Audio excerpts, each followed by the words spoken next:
the Midas environment operates with some values.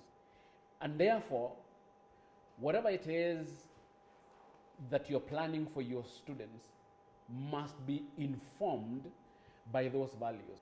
What are these values, and how do these values inform what we do? Values are a set of beliefs that guide the culture and character at Midas Boys to give it a strong sense of identity and differentiation. It is possible to have a school, or it is possible to have an environment where people come and do what needs to be done without being guided by any sort of values. The other extreme is where people say that they are guided by values, but when you ask them, how do these values inform what you do? They're not able to link those two. So I think that the first important thing is the question of guiding. Everything that we do, we have to ask ourselves, what are the values that are guiding what it is that we are doing? Midas values guide our actions and processes, giving them directed purpose, our relationships, our decision making, and our aspirations. That is what I'm talking about. We do not make decisions in a vacuum. We make decisions within a set of values that guide our relationships, guide our decision making, and guide our aspirations. Our values guide what our mission is: to provide modern learning systems and environments to meet the demands of the information age for the future. I've always said that you cannot be in a place whose mission you do not know. And therefore, the first thing that you need to know about this place, or the first thing that any person who comes to Midas needs to know, what is our mission? When you wake up in the morning to come to Midas, you are contributing to a mission, and you have to know what that mission is without being reminded what it is. It doesn't help us for us to be here without understanding what our mission is. Midas values not only guide what we do and how we do what we do, they guide what we want our output to be like. That is, we use a values-based pedagogy to instill the same values in our students. We have two ways of looking at Midas values. Values as guiding processes, and values as outputs of those processes. What we do is guided by values. Our relationships are guided by values. Our pedagogical processes are guided by values. Our aspirations are guided by values. But what we produce are students who are guided by those values themselves in their own lives. So if, for example, we are talking about reflection, we reflect on what we do in order to produce students who can reflect on their lives. So the Midas values are both a process and an output. So you ask yourself, can we produce students who reflect? Can we produce students who have self-discovered? Can we produce students who are creative? Can we produce students who have passion? And how do those values define the process through which we produce those students? We have the first two categories: modernization and internationalization. These ones I call institutional, structural, and environmental values. They are values that broadly describe our institutional setting, our structural setting, and our environmental setting. Environmental in the broader sense of the context in which we are teaching and learning. How does our pedagogical setting and context seek to be like? The second category, I have put reflection, self-discovery, and passion. This I have called personal and developmental. What should our students seek to do and to be? Then there is creativity and innovation, which I call skill-based. What skills and abilities guide what we do, and should we seek to impart in our students? Cooperation and compassion I call behavioral. How should we seek to engage each other? So we have 4 categories. I've said these are not extremely serious categorizations. These are just ways of me trying to break down the values so that they make sense to you. So modernization as directly contrasted with traditionalism. The former emphasizes quality of life issues and self-expression. The latter, survival and conformity. In an education setting, it refers to quality of education and the rights of the learner. Do you have the same educational setting? Do you have the same pedagogical setting? Or do you have a different pedagogical setting? One of the things that I always do, and you will bear me witness, is that when teachers come to Midas and they stay here for 2 or 3 weeks or a month, there is a standard question that I always ask teachers. And this question is, when you came here, we told you that this is a different environment. Have you felt the difference? Because if you have not felt the difference, then it is the same. So we may very well imagine that we are very different. But it is important that you feel that you have come to a different environment in relation to what you know a school is supposed to be. Teacher-centered versus learner-centered. Analog versus digital. That's probably the easiest way of explaining modernization as opposed to traditionalism. Them versus we. This is a very easy environment to animate because all of us want the same things. There are environments where people want different things. Those environments are adversarial. Here, in a school environment, we all want the same things. The parents, the teachers, the students, the community, the government, everybody wants the same things. And therefore, it should be very, very easy for us to think in terms of we as opposed to them.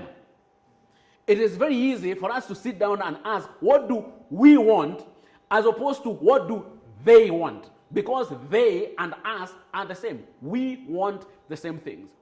I was talking to a banker last week, and she was giving me her experience in school. That when she finished primary school, she was called to State House Girls. And when she went to State House Girls, the parents felt that that is not the place that she was supposed to be. And the father looked around and decided that they want to take her to Kijabe Girls. So she goes to Kijabe Girls, and I asked her what was the difference between the two, Kijabe and State House. She said that the Kijabe experience was such a controlled environment that students had nothing else to think about apart from reading. I asked, what about State House? Said State House, it had people from different backgrounds, it had children from parents who had money, and therefore there were so many other distractions, or there were so many other aspirations and influences, and therefore it was easier for her to do well in Kijabe than to do well in State House. As a modern pedagogy advocate, I have a problem with an environment that produces or that makes students pass because it is controlled. For me, real success would be to stay in State House in the uncontrolled environment and still pass. Because that means you have acquired certain coping skills for you to be able to outlive or to survive your environment and produce the same results. But if you're taken to an environment where there are no other influences that you are expected to deal with, chances are you will succeed, which is a good thing.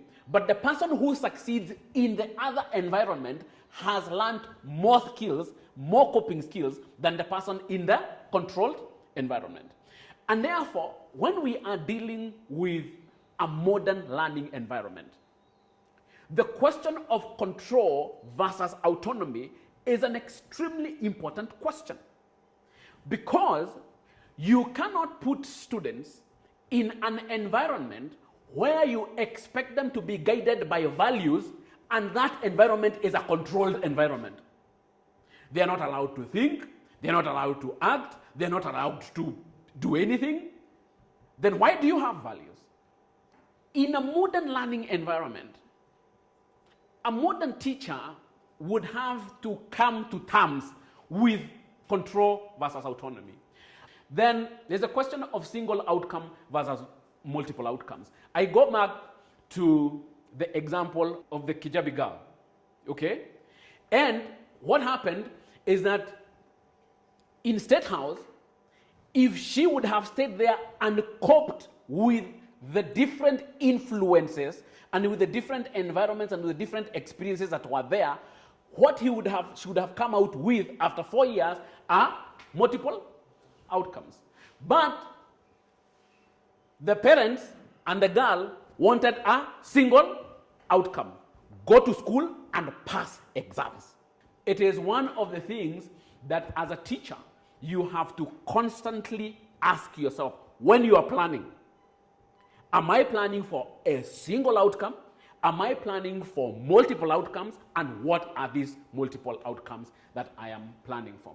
Then there is a question of individualism versus collaboration.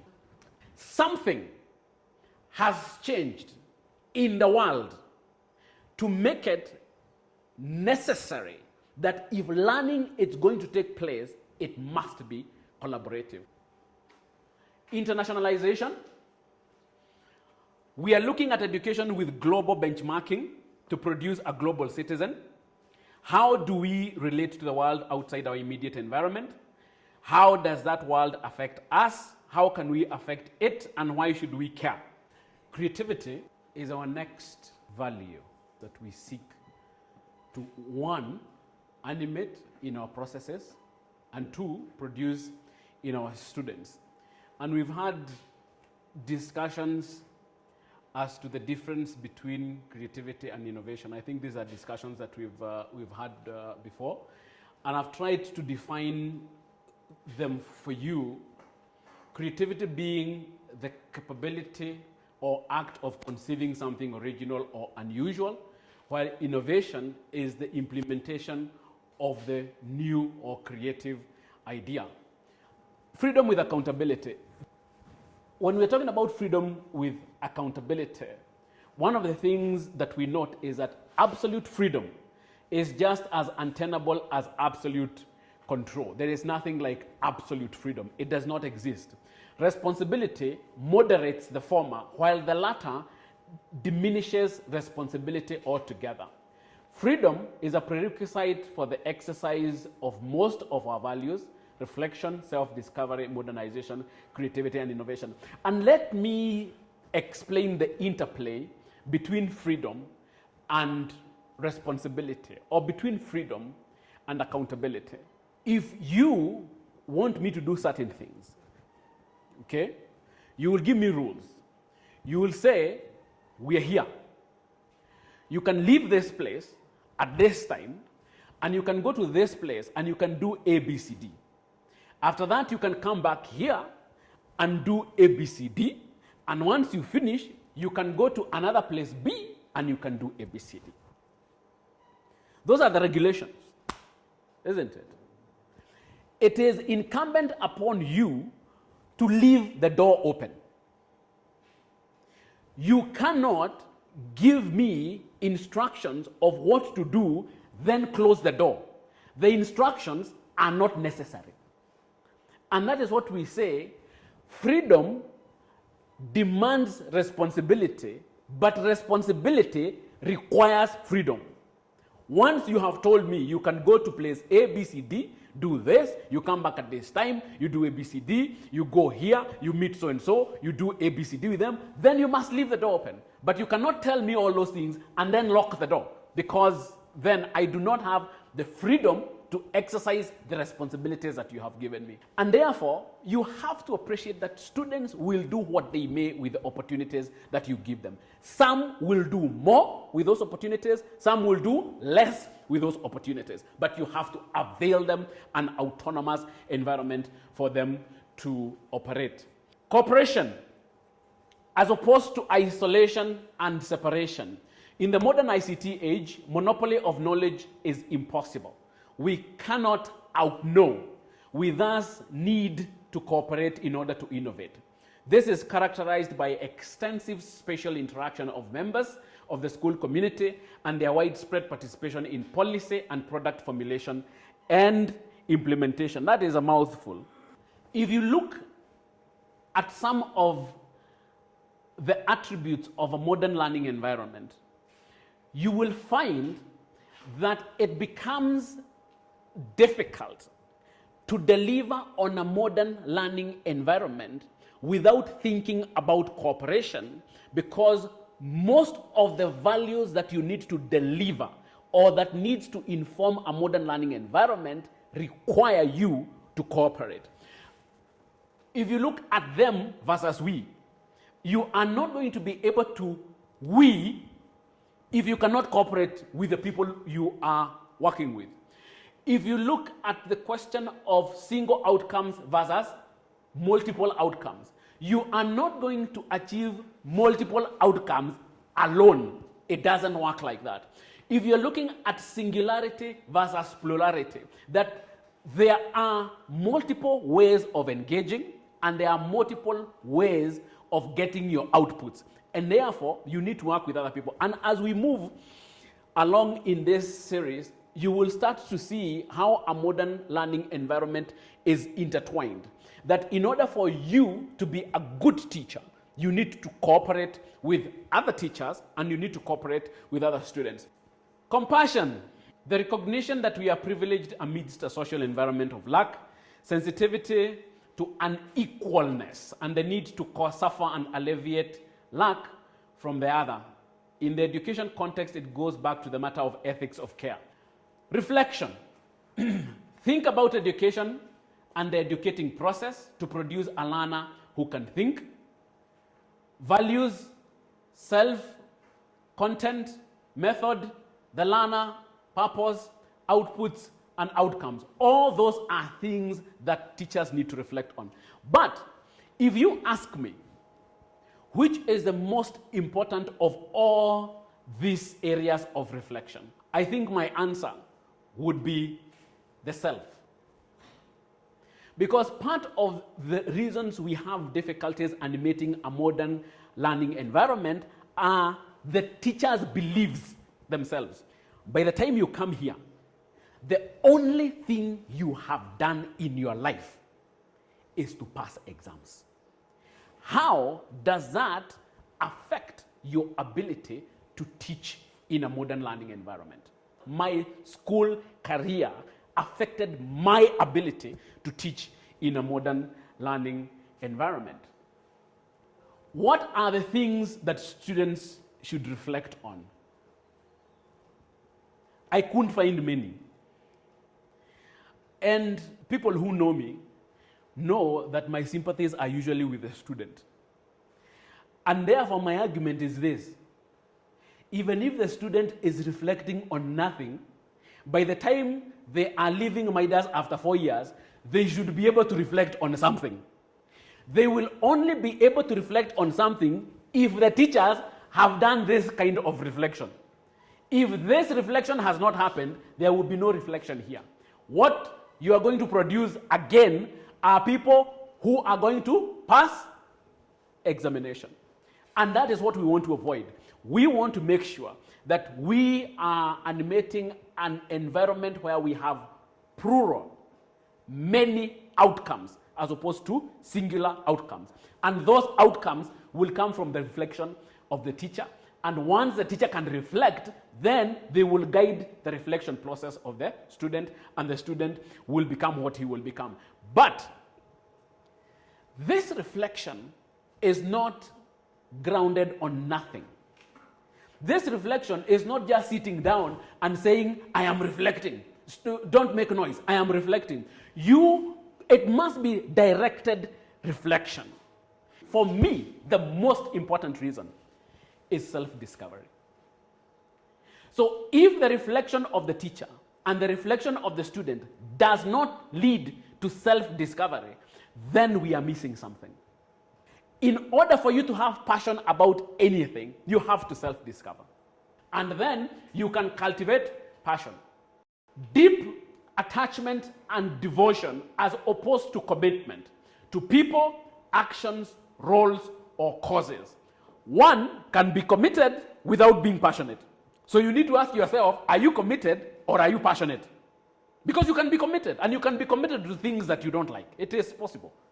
Commitment is intellectual. You just say, this is my job description. I wake up in the morning, I go and do this, deliver my outputs, there they are. That is commitment. Passion is a little bit different. Passion is more qualitative. It's not something that you can necessarily measure. It's something that you feel. It's something that you know you have. It's something that reflects in the things that you do as opposed to something that you generally commit yourself to. One of the things that successful people will always say is that they were passionate about what they were doing.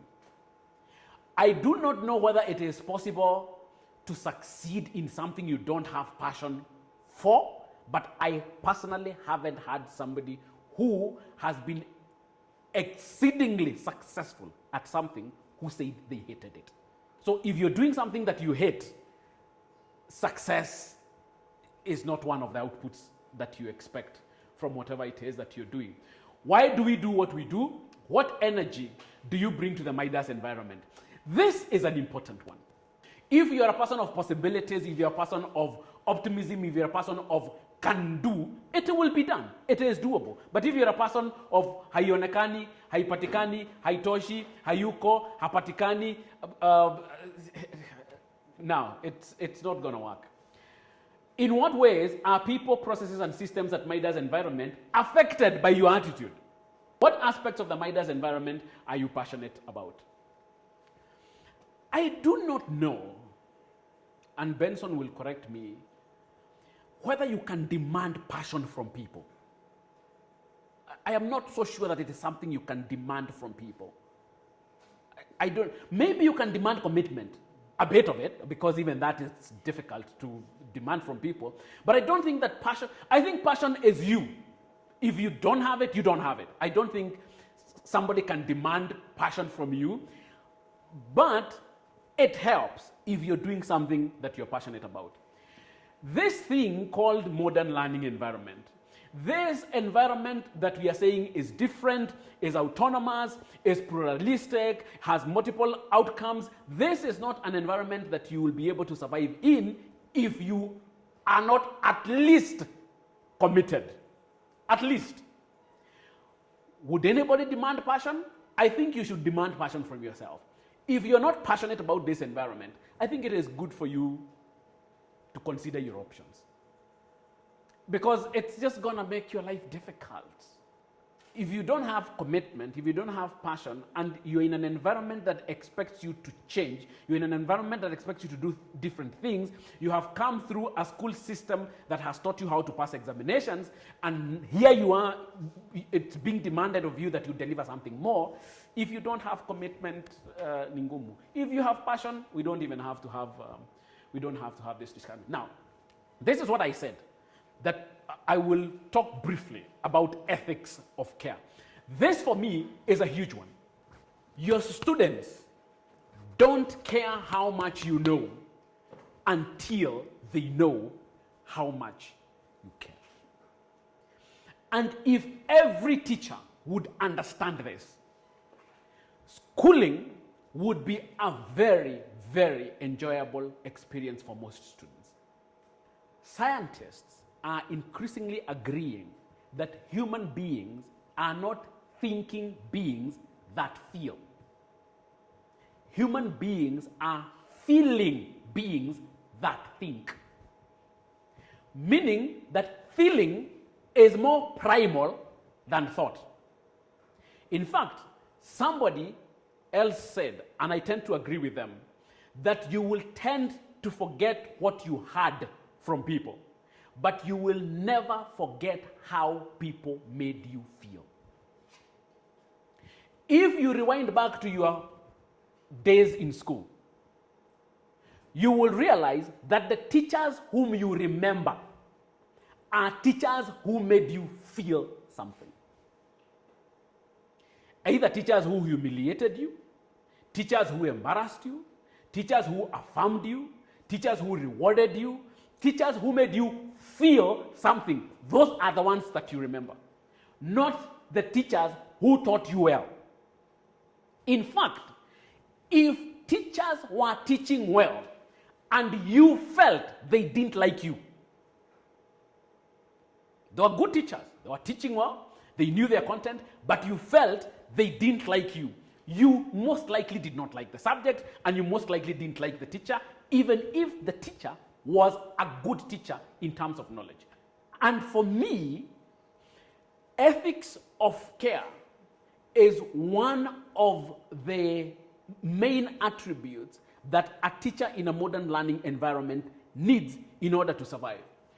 An understanding that those particularly vulnerable to one's choices and their outcomes deserve extra consideration to be measured according to the level of their vulnerability to one's choices.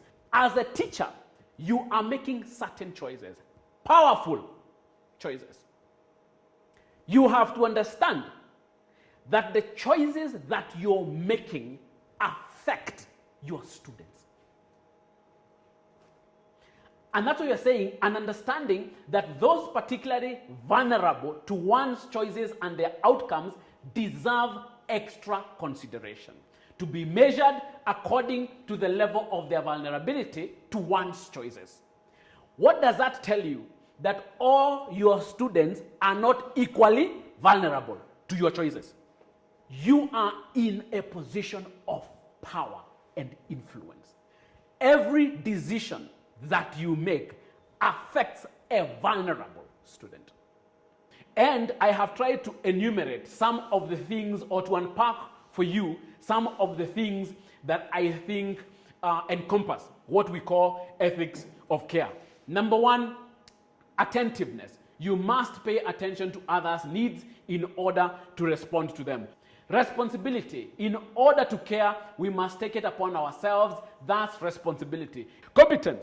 To provide care also means competency.